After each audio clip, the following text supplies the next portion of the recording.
I've seen a lot of change, been through a lot of pain. Some things are not the same as they were a year ago, but all will be okay. I move on each and every day. The past is where it stays, way back a year ago.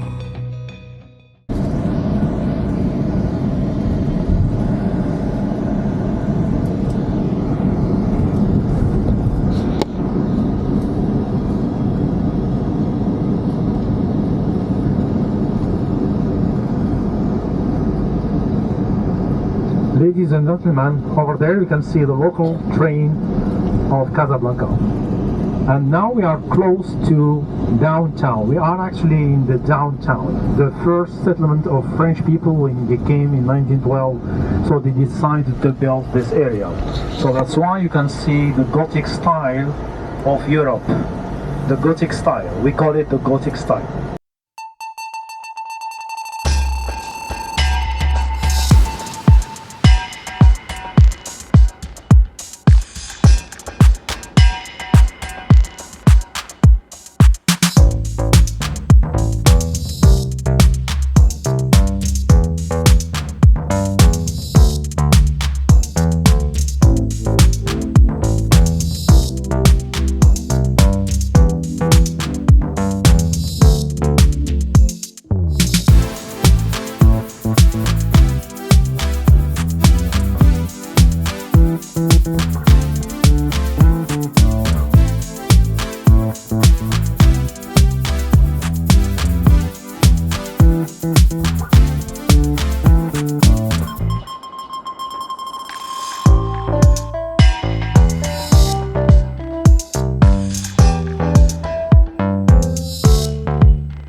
what we call Udaya. Udaya, Kasbat Udaya. Kasbat Udaya, we're going to visit it today. It's a small kasbah. Kasbah means a fortress. A fortress. A fortress.